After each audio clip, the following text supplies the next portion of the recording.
2018 तक उमेद सिंह लोहान इनेलो में ही सक्रिय रहे, लेकिन जब अजय सिंह चौटाला ने अपने परिवार के साथ दुष्यंत दिग्विजय और तमाम साथियों के साथ नई पार्टी बनाई, जन नायक जनता पार्टी जेजेपी, तो उन्होंने उन ओम प्रकाश चौटाला की पार्टी को छोड़ दिया जिसने 2 बार उनको टिकट दी, जिसने उनको युवा का प्रदेश अध्यक्ष बनाया, और वो शामिल हो गए अपने खास साथी, खास मित्र अजय सिंह चौटाला की पार्टी जेजेपी।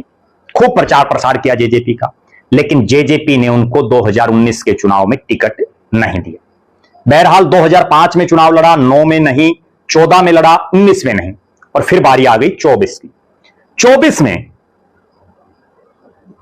चुनाव से कुछ समय पहले जेजेपी को छोड़ के उन्होंने ज्वाइन कर ली कांग्रेस पार्टी, चौधरी भूपेंद्र सिंह हुड्डा और दीपेंद्र सिंह हुड्डा की अगुवाई में। कांग्रेस में कुछ समय रहे, लेकिन मन फिर नहीं लगा, और फिर घर वापसी की अपनी पुरानी पार्टी इंडियन नेशनल लोकदल में।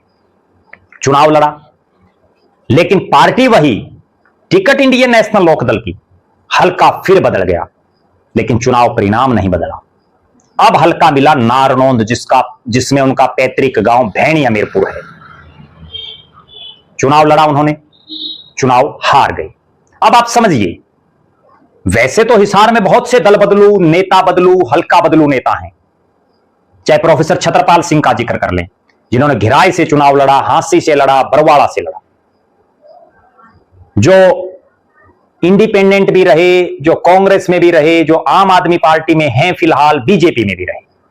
जयप्रकाश जेपी, वो भी हल्का बदलू, नेता बदलू और दल बदलू है। जयप्रकाश जेपी भी चौधरी देवीलाल के साथ रहे, चौधरी बंसीलाल के साथ रहे, चौधरी भूपेंद्र सिंह हुड्डा के साथ फिलहाल हैं।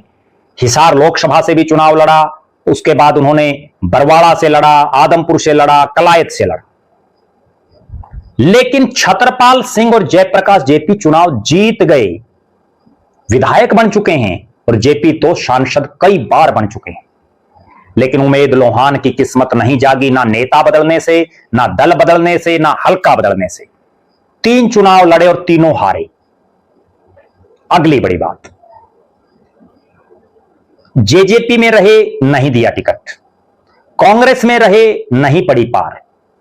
भले ही जेजेपी और कांग्रेस में घूम फिर करके फिर से इनेलो में आना पड़ा, और जिस इंडियन नेशनल लोकदल ने उनको 2005 में टिकट दी, 2014 में टिकट दी, उसी इंडियन नेशनल लोकदल ने फिर उनकी सुध ली और 2024 में फिर टिकट दी। यानी 3 पार्टियों में घूमे, 3 हलकों से चुनाव लड़ा,